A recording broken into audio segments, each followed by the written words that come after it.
Document Part 1. In the small, quiet town of Ridgewood, life moved at a slow and predictable pace. The streets were lined with old oak trees, their branches stretching wide to create dappled shadows on the pavement below. Houses sat close together, their gardens bursting with colorful flowers and neatly trimmed hedges. It was the kind of place where everyone knew each other's names, where people waved as they passed by in cars, or stopped for chats on street corners. For Jack, Harper and his wife Claire, it had been home for nearly a decade. Jack worked as a mechanic at a small garage just outside of town. He spent most days fixing cars, trucks, and sometimes even tractors brought in by local farmers. His hands were calloused from years of work, but he took pride in what he did. There wasn't much that could stump him when it came to engines, gears, or anything mechanical. People trusted Jack because he didn't cut corners. If something needed fixing, he made sure it stayed fixed. Claire, on the other hand, had a gentler way about her. She taught second grade at Ridgewood Elementary School, where her classroom was always filled with laughter and the sound of children learning. Outside of school hours, she loved spending time in her garden. Her backyard was like a little paradise, full of vibrant blooms, roses, sunflowers, lavender, all arranged carefully around winding stone paths. Gardening gave her peace, a chance to escape the noise of the world and focus on something simple yet rewarding. On this particular evening, Jack and Claire decided to take a walk after dinner. The air was cool and crisp, carrying the faint scent of pine from the nearby forest. They strolled hand in hand along the edge of their property, enjoying the last light of the day. The sky above them was painted in shades of orange and pink, the sun sinking lower with each passing moment. Everything seemed perfect, untouched by worry or fear. But then, something strange happened. As they reached the far end of their yard near the tree line, they noticed unusual lights flickering in the distance. At first, they thought it might be lightning, though there hadn't been any storm warnings.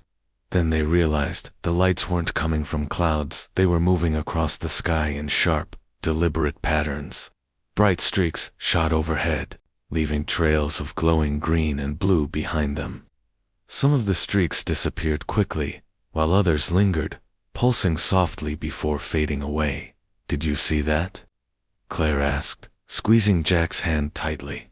Her voice trembled slightly, betraying her unease. "I saw it," Jack replied, his brow furrowing. "Looks like shooting stars, maybe. But I've never seen anything like this before." They stood there for several minutes, watching the display unfold. It wasn't frightening exactly, but there was something unsettling about it. The lights didn't behave like natural phenomena should. They darted back and forth, almost as if they were alive.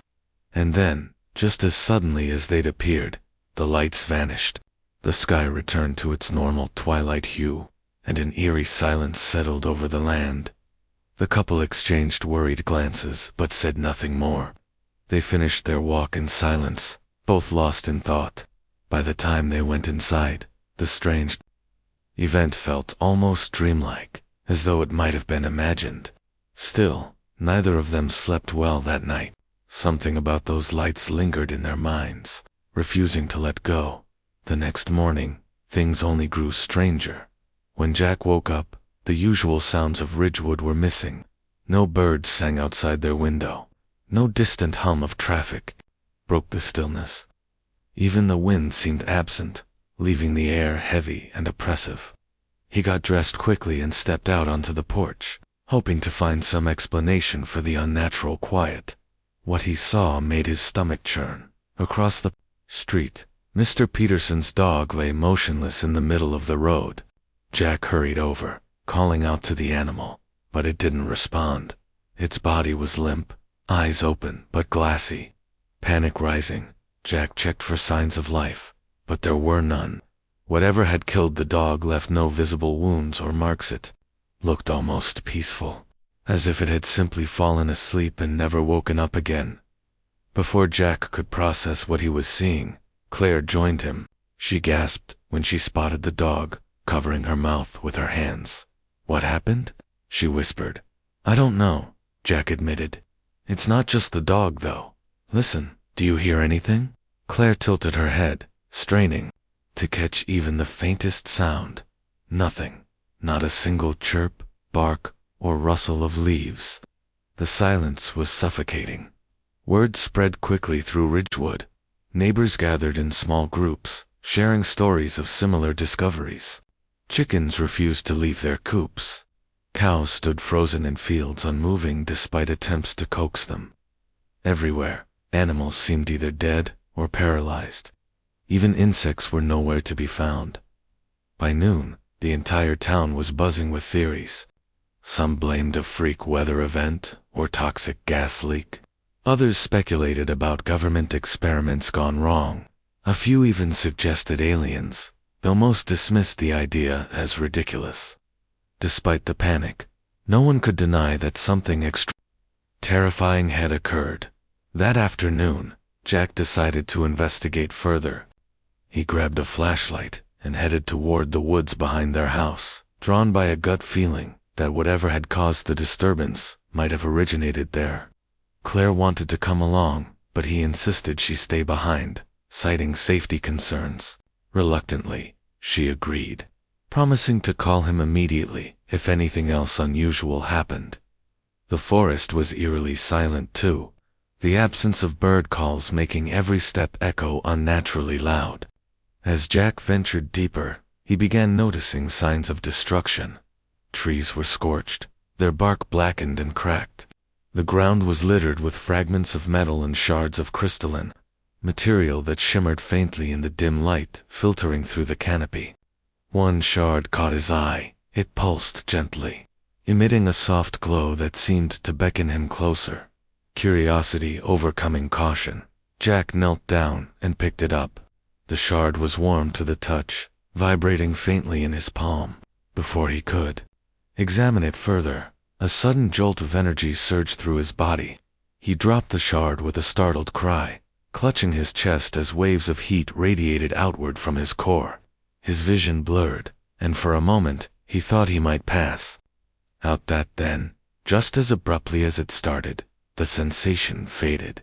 Jack blinked, trying to make sense of what had just happened. His heart raced, but otherwise, he felt fine, better than fine. Actually, his muscles felt stronger, his senses sharper. He glanced around, noticing details he hadn't before. The texture of moss clinging to rocks, the faint scent of damp earth mingling with burnt wood. Even the colors of the forest seemed brighter, more vivid. Shaken but intrigued, Jack pocketed the shard and continued exploring. He didn't get far before hearing a low, mechanical voice in his mind. It wasn't audible in the traditional sense. It resonated directly within his thoughts, cold and emotionless. "You are now part of the awakening," it said. "Resistance is futile. Adaptation is survival." Jack froze, his blood turning to ice. He spun around, searching for the source of the voice, but there was no one there. Just him and the endless rows of trees stretching into shadowy depths. Swallowing hard, he forced himself to keep moving, determined to uncover more answers. Back at home, Claire waited anxiously for Jack's return. She tried distracting herself by tending to her garden, but her hands shook too much to do any real work. Instead, she wandered aimlessly among the flower beds, her thoughts consumed by worry. And then, she noticed something odd. Her plants were growing at an alarming rate. Sunflower stalks stretched skyward, doubling in height within minutes. Rosebuds bloomed explosively, petals unfurling faster than she could track. Even the grass beneath her feet seemed to thicken and spread, swallowing up patches of bare dirt. It was beautiful, yes, but also deeply unsettling. Nothing natural could grow this fast. As she stared in disbelief, a strange sensation tickled the edges of her consciousness. It was like hearing whispers carried on the wind, except the voices weren't external, they came from inside her head. They spoke in fragmented phrases, overlapping and chaotic, yet somehow coherent enough to understand. Change is inevitable. One voice murmured, "You will adapt. You must adapt."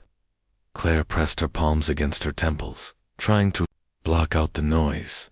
But the voices persisted, growing louder until they drowned out all other thoughts. Tears streamed down her face as she sank to her knees, overwhelmed by the intrusion. Somewhere deep inside, she knew this wasn't just happening to her it was happening to everyone. When Jack finally returned, his face pale and drawn, Claire rushed to him. They clung to each other, drawing strength from their shared confusion and fear. Whatever was happening, they would face it together. But as they stood there, holding on tight, neither could shake the feeling that their lives and, perhaps the entire world, would never be the same again. Document Part 2. The days that followed were unlike anything Jack and Claire had ever experienced.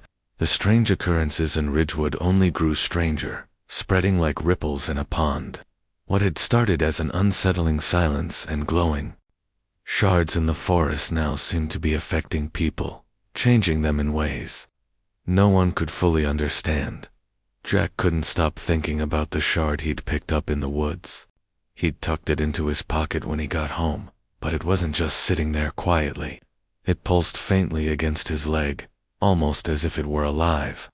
At first, he tried ignoring it, telling himself it was just some odd rock or piece of debris from whatever had happened in the sky. But the longer it stayed with him, the more he felt its presence. It wasn't painful exactly, but it was constant, a low hum that vibrated through his body whenever he moved. Claire noticed changes in Jack almost immediately. His hands, already strong from years of working on engines, seemed even more powerful. One morning, while fixing a stubborn bolt on their car, he accidentally crushed it between his fingers without meaning to. Startled, he dropped the tool and stared at his hand as if it belonged to someone else. "What's happening to me?" he muttered under his breath, rubbing his palm as though trying to erase the sensation. But it wasn't just physical strength that was changing. Jack's senses sharpened too. He could hear conversations from across the street as clearly as if they were happening right next to him. Colors appeared brighter, smells more intense. Even his reflexes improved. He caught a falling glass before it hit the floor without even thinking about it. While part of him marveled at these new abilities, another part worried. These weren't normal changes. Something was wrong, deeply wrong. Claire wasn't faring much better. After the voices in her head faded, she thought she might be safe from whatever was happening. But then came the plants. Her garden became a chaotic mess of overgrowth. Sunflowers towered above her house, their massive heads swaying ominously in the breeze. Roses bloomed so rapidly they wilted within hours, leaving trails of petals scattered across the yard. Worst of all, the vegetables she'd planted began mutating into shapes she didn't recognize, twisted, alien forms that looked more like sculptures than food. And then there were the whispers. They returned late at night when the house was quiet, seeping into her dreams and waking thoughts. Sometimes they spoke in fragments, disjointed phrases that made no sense. Other times, they gave her glimpses of things she couldn't explain of glowing forests, towering structures made of light, and shadowy figures moving silently through the darkness. Each time, she woke up drenched in sweat, her heart pounding. One evening, unable to sleep, Claire went outside to check on her garden. She found herself standing in front of the largest sunflower, staring up at its monstrous face. Its petals shimmered faintly, catching the moonlight in a way that reminded her of the glowing shards Jack had brought back. As she reached out to touch it, a sudden wave of energy surged through her fingertips. For a brief moment, she saw flashes of other places, fields stretching endlessly under twin suns, rivers flowing with liquid silver, skies filled with swirling colors. She stumbled backward, gasping for air. Her mind raced, trying to make sense of what she'd seen. Was this real, or was she losing her grip on reality?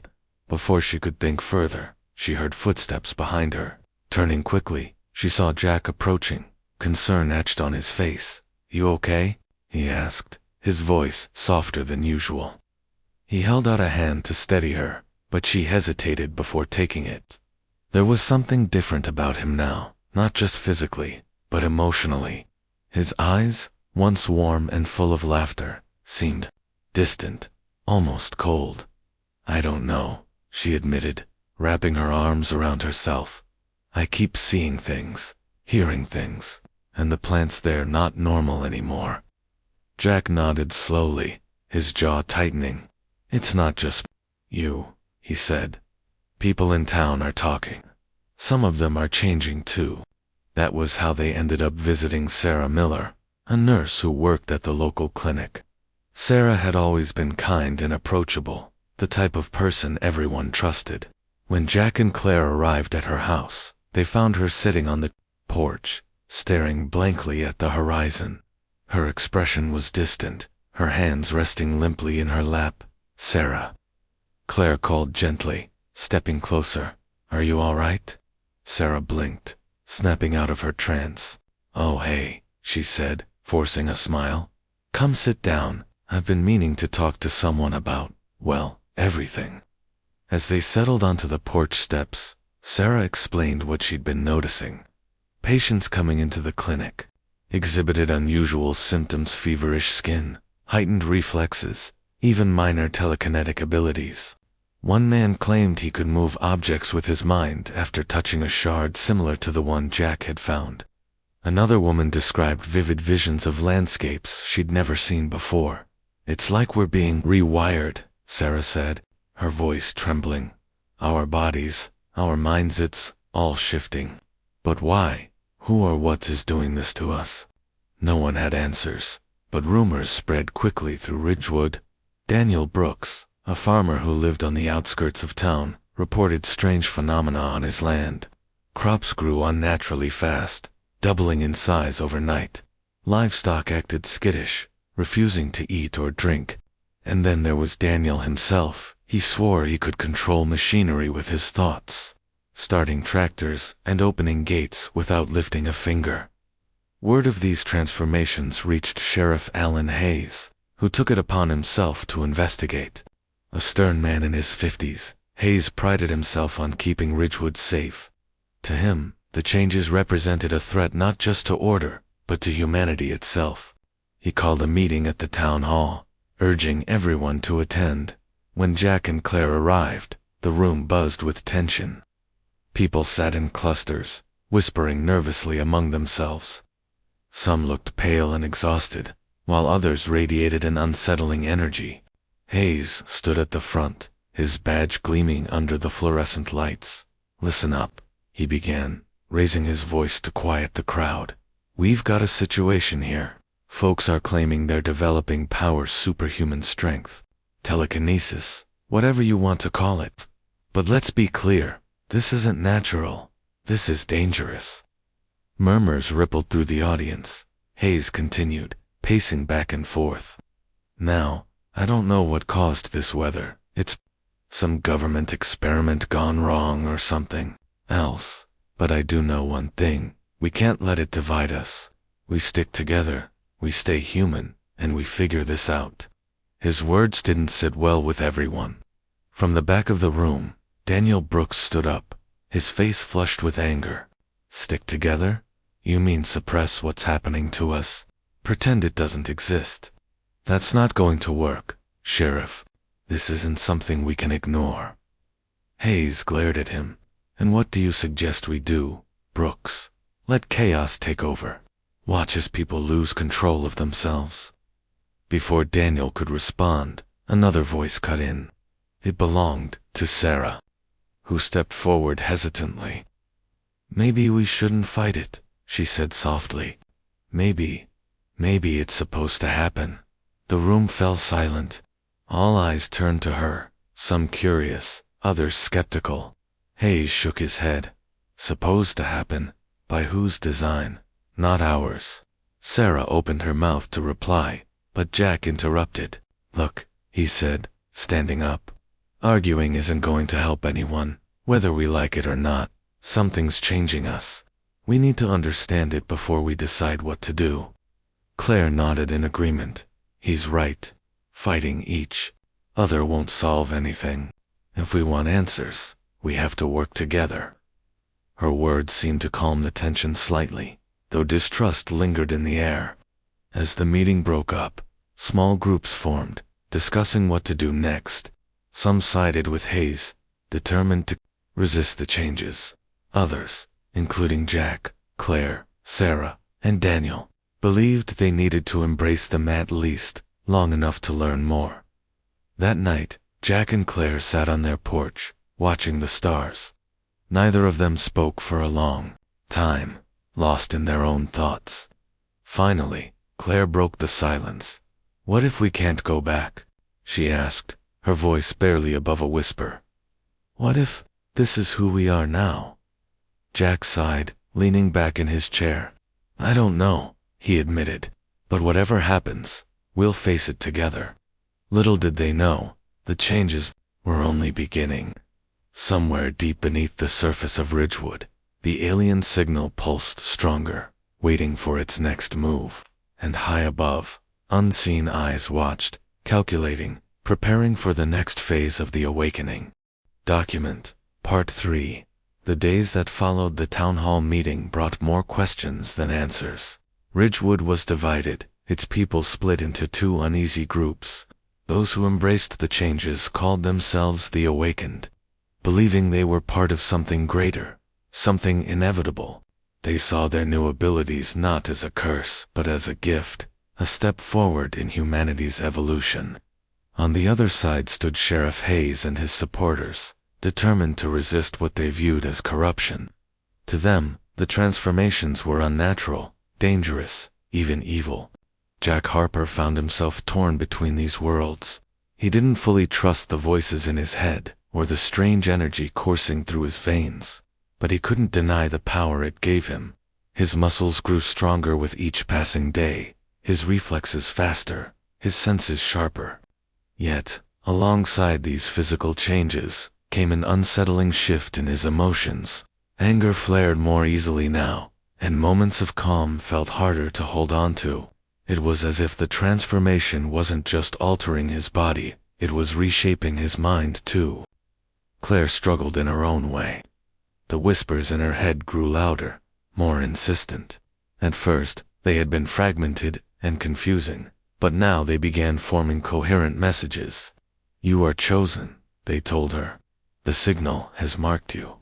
She tried to ignore them, focusing instead on tending to her garden, which continued to grow wild and untamed.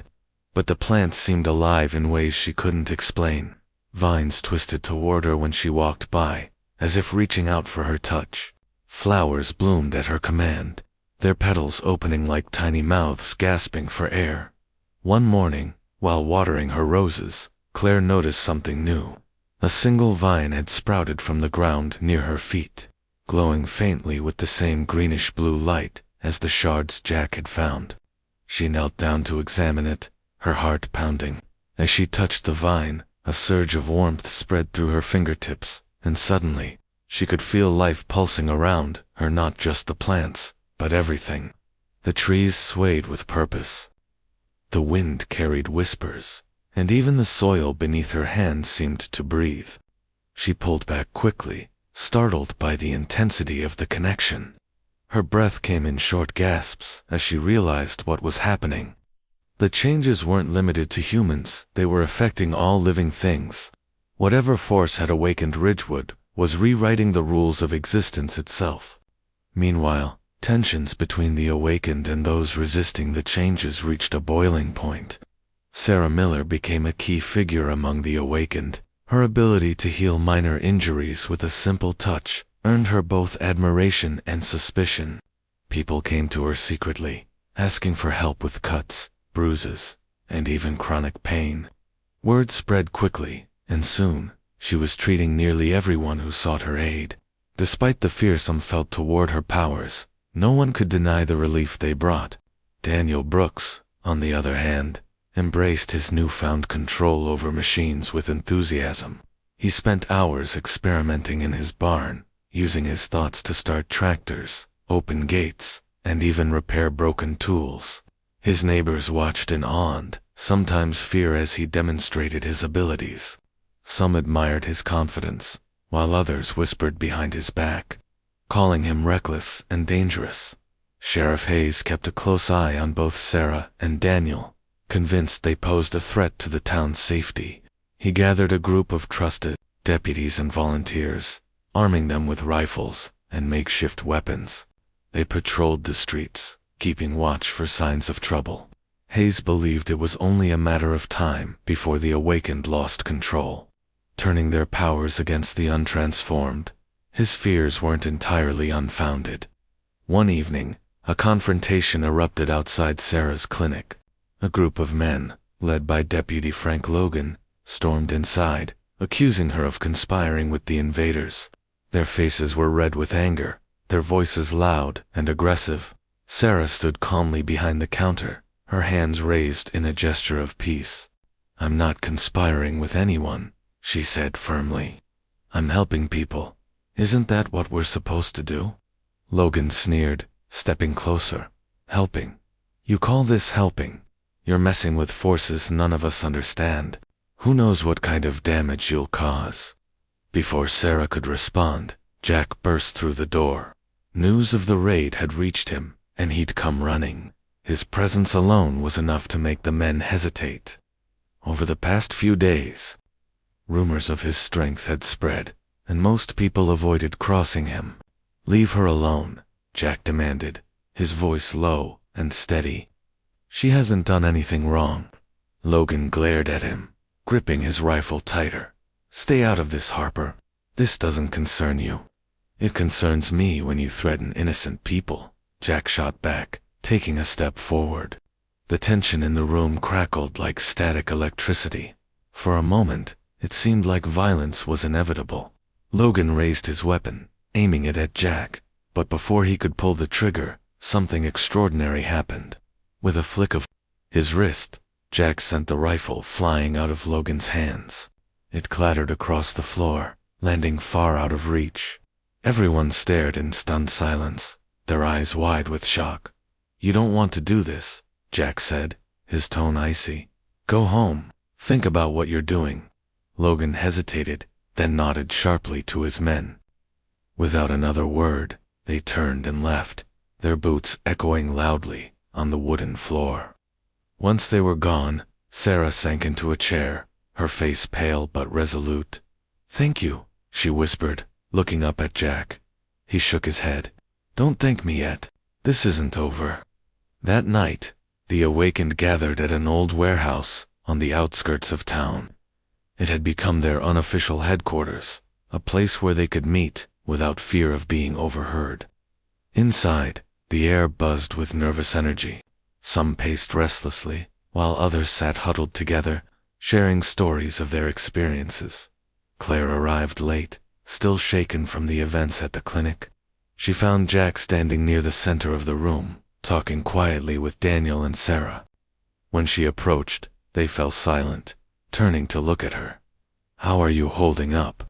Jack asked, placing a hand on her shoulder. "I'm okay," she replied, though her voice betrayed her unease. "But I don't think we can keep going like this. The town's splitting apart, and sooner or later, someone's going to get hurt." Sarah nodded grimly. "She's right. We need to decide what we're fighting for. Are we trying to protect ourselves, or are we trying to protect everyone?" Daniel spoke up, his tone firm. "We can't let Hayes push us around. If we back down now, he'll take that as a sign of weakness. We have to stand our ground." "But how?" Claire asked. "Fighting won't solve anything. It'll only make things worse." Jack sighed, rubbing the back of his neck. "There has to be another way. Maybe we can show them we're not their enemies." The idea sparked a heated debate. Some argued that compromise was impossible, that Hayes and his followers would never accept them. Others believed it was worth trying, especially if it meant avoiding bloodshed. In the end, they agreed to send a message to the sheriff, a plea for peace. The next morning, Claire volunteered to deliver it. She walked to the police station alone, clutching a handwritten note explaining their intentions. When she arrived, Hayes greeted her with a mixture of suspicion and curiosity. "What is this?" he asked, scanning the paper quickly. "It's a proposal," Claire explained. "We don't want conflict any more than you do. Let's find a way to work together instead of tearing each other apart." Hayes studied her for a long moment, his expression unreadable. Finally, he nodded. "I'll think about it," he said gruffly, "but don't expect miracles." As Claire left the station, she felt a glimmer of hope. It wasn't much, but it was a start. Back at the warehouse, the others listened intently as she recounted the conversation. "He didn't say yes," she admitted, "but he didn't say no either. That's something, right?" Jack smiled faintly.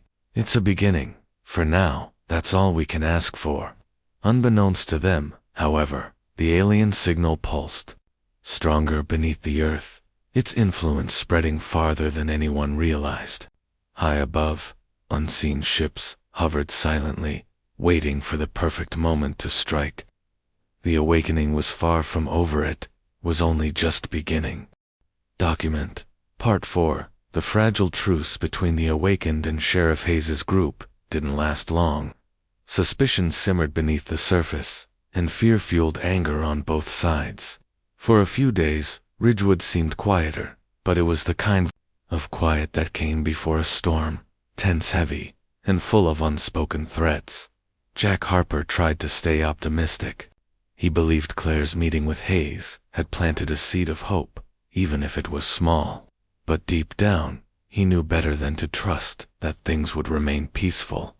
The changes sweeping through Ridgewood were too big, too strange, for people to accept without resistance.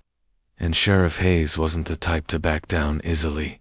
Hayes spent his days organizing patrols and rallying support among the townsfolk who hadn't been affected or, at least, claimed not to be.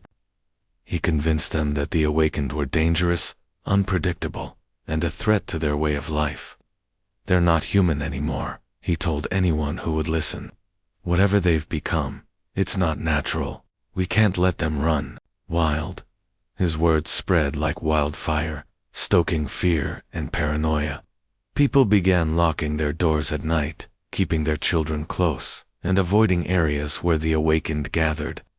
Whispers filled the streets, rumors of strange lights in the woods, glowing plants, and unnatural abilities. Some even claimed to have seen shadows moving in the forest, watching silently from the trees. Claire noticed the growing divide whenever she ventured into town. Neighbors who used to smile and wave now crossed the street to avoid her. Shopkeepers hesitated before serving her, their eyes darting nervously toward her hands as if expecting something extraordinary to happen. She hated the feeling of being watched, judged, feared. It made her question whether reaching out to Hayes had been a mistake. One afternoon, while walking home from the market, Claire passed by Mrs. Peterson, an elderly woman who lived 2 doors down. They had always exchanged pleasantries, but this time, Mrs. Peterson stopped abruptly, clutching her bag tightly. "You're one of them, aren't you?" she asked, her voice trembling. "One of who?" Claire replied, though she already knew the answer. "The changed ones," Mrs. Peterson whispered, glancing around as if someone might overhear. "You and your husband. I've heard things." Claire sighed, forcing herself to stay calm. "We're still us, Mrs. Peterson. Nothing's changed about who we are." But Mrs. Peterson shook her head, backing away slowly. "I don't believe that. You're different. All of you are." The encounter left Claire shaken. She hurried home, tears pricking at the corners of her eyes. When Jack saw her expression, he immediately knew something was wrong. "What happened?" he asked, pulling her into a hug. She told him about Mrs. Peterson, her voice breaking as she recounted the conversation. "They're scared of us, Jack. Not just Sheriff Hayes, they all are. How do we fix this? How do we make them see we're not monsters?" Jack didn't have an answer. He wished he did, but the truth was, he felt just as lost as she did. The power flowing through his body gave him strength, yes, but it also set him apart. Every time he used it, even for something simple like lifting a heavy object or repairing a broken tool. People stared. Their fear was palpable, and it weighed heavily on him. That evening, the awakened met again at the warehouse. Tensions were high, and tempers flared as they debated their next move. Sarah argued for patience, insisting they needed to prove themselves trustworthy over time. Daniel, however, wanted action. "We can't keep sitting here waiting for them to attack," he said, pacing back and forth. "If we show them what we're capable of, if we stand our ground, they'll have no choice but to respect us and risk turning this whole town into a war zone." Sarah shot back, her voice sharp. "Is that really what you want?" "It's not about what I want," Daniel snapped. "It's about survival. If Hayes and his men come after us, we need to be ready." The argument went on for hours, with no clear resolution. Finally, Jack stepped in, raising his hands to silence the room. "Enough," he said firmly. "Fighting each other isn't going to help. We need to focus on protecting ourselves and everyone else in this town. That means finding a balance between defending what's ours and showing them we're not their enemy." His words seemed to calm the group, at least temporarily. They agreed to take turns keeping watch, ensuring no one sneaked up on them during the night. As the meeting broke up, Claire pulled Jack aside. "Do you really think we can find a balance?" she asked quietly. "Or are we just delaying the inevitable?" "I don't know," he admitted. "But we have to try." 2 nights later, the inevitable arrived. Sheriff Hayes led a raid on the warehouse, determined to shut down what he saw as a growing threat. Armed with rifles, flashlights, and makeshift weapons, his group surrounded the building under cover of darkness. Inside, most of the awakened were asleep, exhausted from days of tension and uncertainty.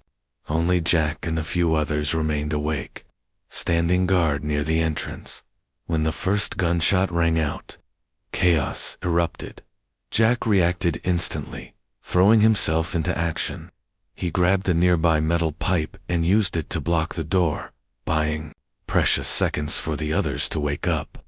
Shouts echoed outside as Hayes's men pounded against the barricade, trying to break through. Bullets ricocheted off the walls, sending sparks flying. Inside, panic spread quickly. Sarah scrambled to her feet, helping those who'd been startled awake. "Stay calm," she urged, her voice steady despite the danger. "We can handle this."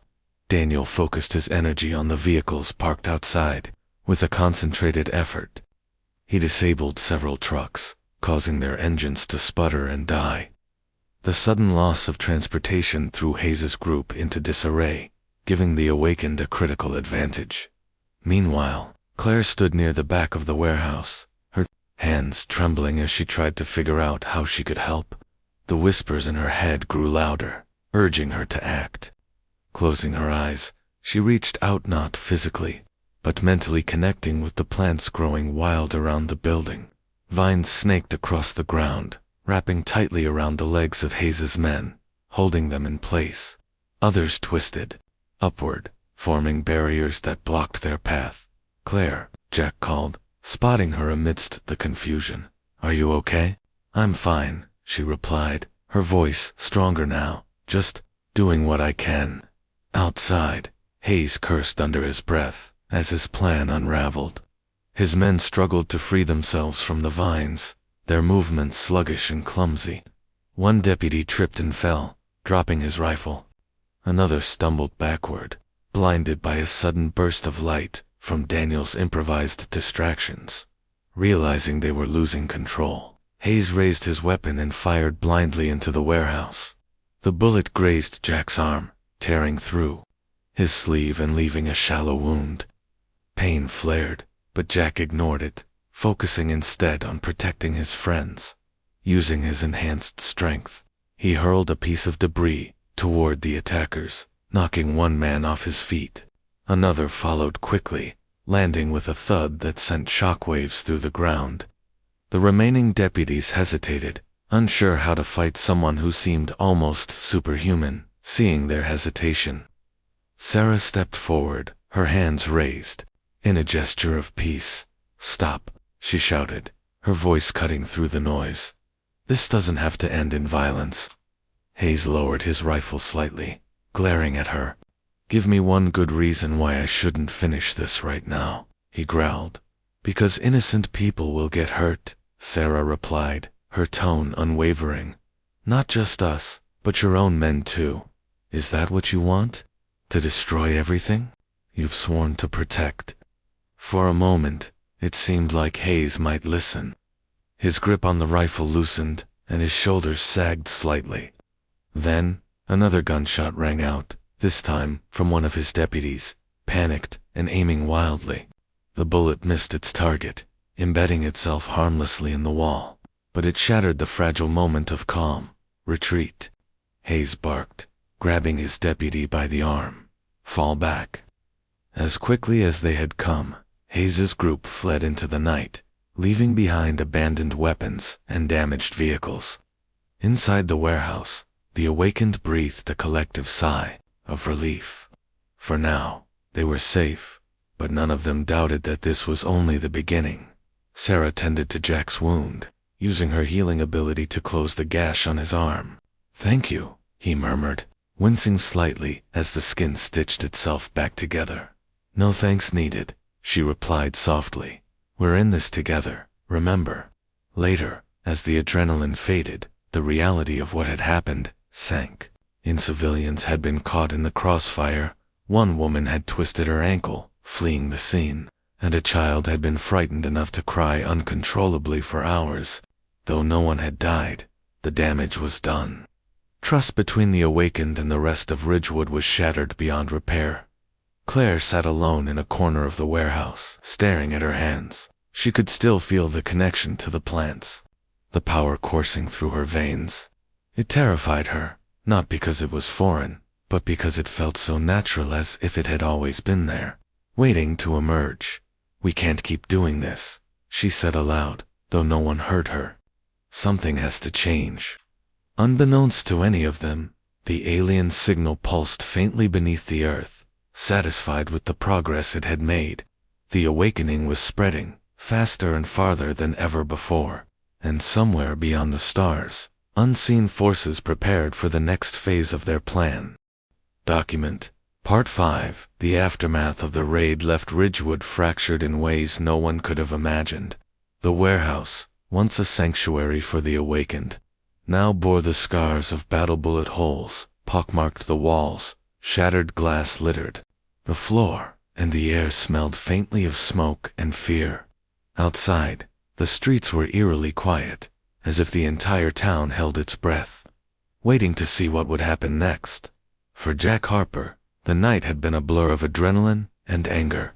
His arm still throbbed slightly, despite Sarah's healing touch, a constant reminder of how close things had come to disaster. He sat on the edge of a broken wooden crate, staring at the ground, replaying the events over and over in his mind. Had they done enough to defend themselves? Could they have avoided violence altogether? These questions gnawed at him, keeping him awake long after the others had drifted off. Claire wasn't faring much better. She wandered through the warehouse, checking on those who had been injured or shaken by the attack. Her hands trembled as she offered water to a young man with a bruised cheek, her guilt overwhelming. "I'm sorry," she whispered, though he didn't seem to understand why she was apologizing. "It's not your fault," Sarah said gently, appearing beside her. "None of this is, but it feels like it is," Claire replied, her voice barely audible. "If I hadn't touched that vine, if we hadn't let this divide grow." She trailed off, unable to finish the thought. Sarah placed a hand on her shoulder. "You can't blame yourself for something you didn't choose. None of us asked for this." Claire nodded weakly, but doubt lingered in her eyes. She excused herself and stepped outside, needing fresh air to clear her head. The cool breeze brushed against her face as she walked toward the edge of the property, where the forest loomed dark and silent. It was here, beneath the shadow of the trees, that the whispers returned. At first, They were faint, almost like rustling leaves. But as Claire stood still, listening intently, they grew louder, more distinct. This time, the voices weren't fragmented or cryptic. They spoke clearly, directly to her. "You are part of the awakening." The mechanical tone echoed in her mind. "Resistance will only prolong the inevitable." "What do you mean?" Claire asked aloud, her voice trembling. "What is this awakening?" "The signal has chosen you," the voice continued. "It is ancient, buried deep within your planet's crust. Dormant for millennia, it has awakened to prepare Earth for ascension." "Ascension?" Claire repeated, her heart pounding. "What does that even mean?" "The transformation strengthens. Life forms enhances abilities, and aligns them with a greater purpose. Your species must evolve, or perish." Claire staggered backward, clutching her chest. The weight of the revelation hit her like a tidal wave. "No," she murmured, shaking her head. "This isn't evolution. It's something else." "Something wrong?" "The choice is yours," the voice said coldly. "Embrace the change, or resist, and fade into obscurity." Before Claire could respond, the whispers faded, leaving her alone in the darkness. Her legs gave out, and she collapsed onto the damp grass, tears streaming down her face. Everything she thought she knew about the world and herself felt suddenly uncertain. Was this really happening, or was she losing her grip on reality? When Claire finally returned to the warehouse, she found Jack waiting for her.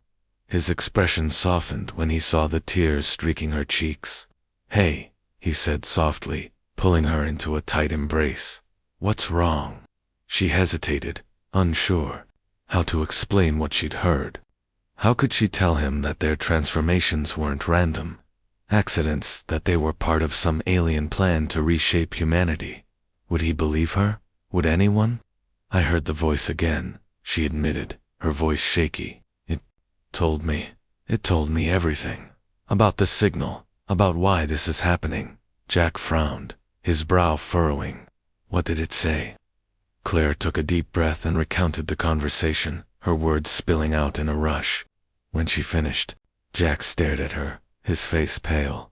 "Are you sure?" he asked quietly. "Could it have been?" "I don't know. Your imagination." "No," Claire insisted. "It felt real. Too real.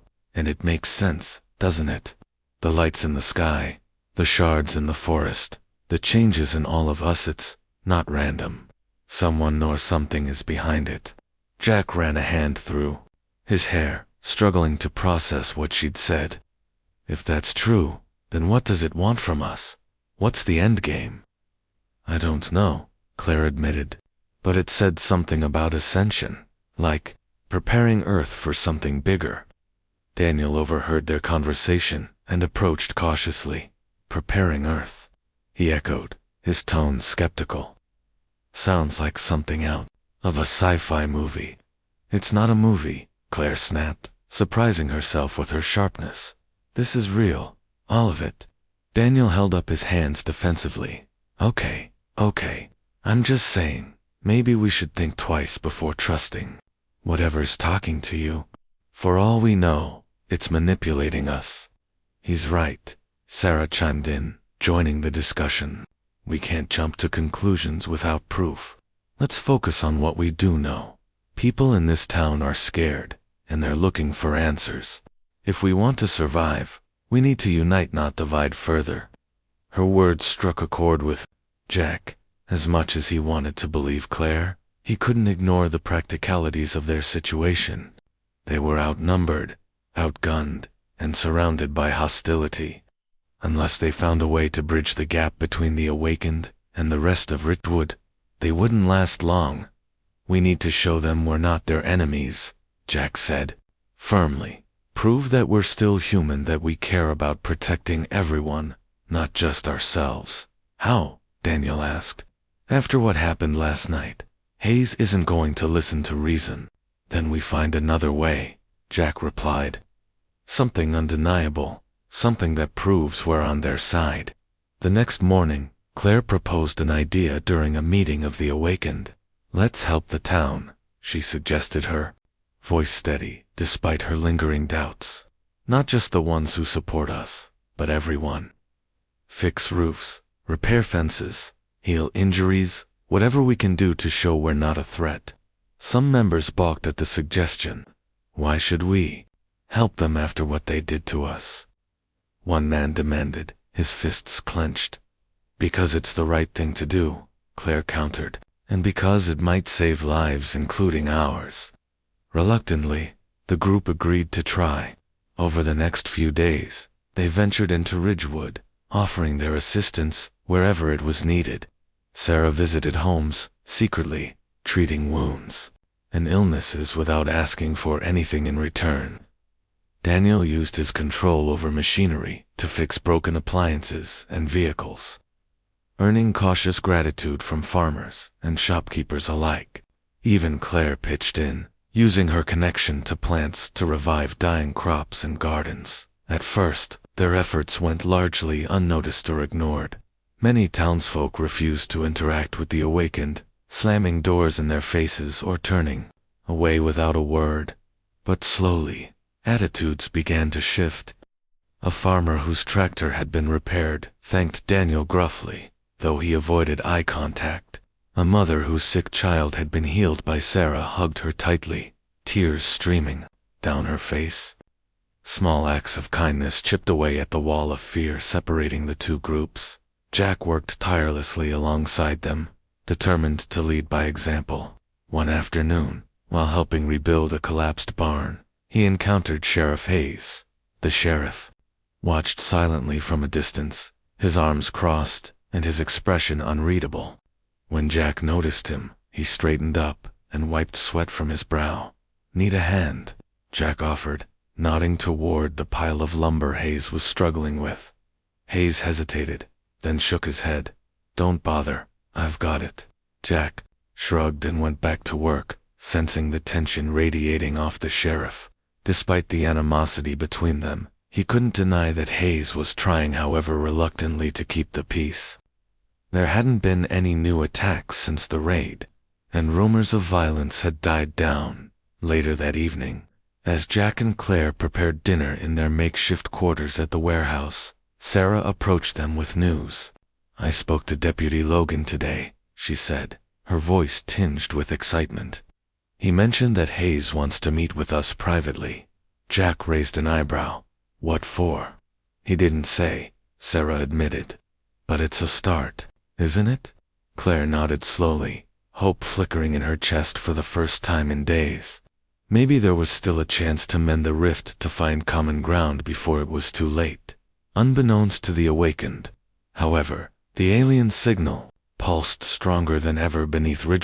Its influence spread outward, reaching beyond the boundaries of the small town. People miles away reported strange phenomena, glowing fields, inexplicable growth spurts in livestock, and vivid dreams of towering structures made of light. High above, unseen ships monitored the progress, their occupants calculating the optimal moment to intervene. The awakening was accelerating, faster and farther than anyone anticipated, and as the awakened prepared to meet with Sheriff Hayes, they remained blissfully unaware that their struggles were merely the prelude to something far greater, confrontation that would test not only their humanity, but the very fabric of their world.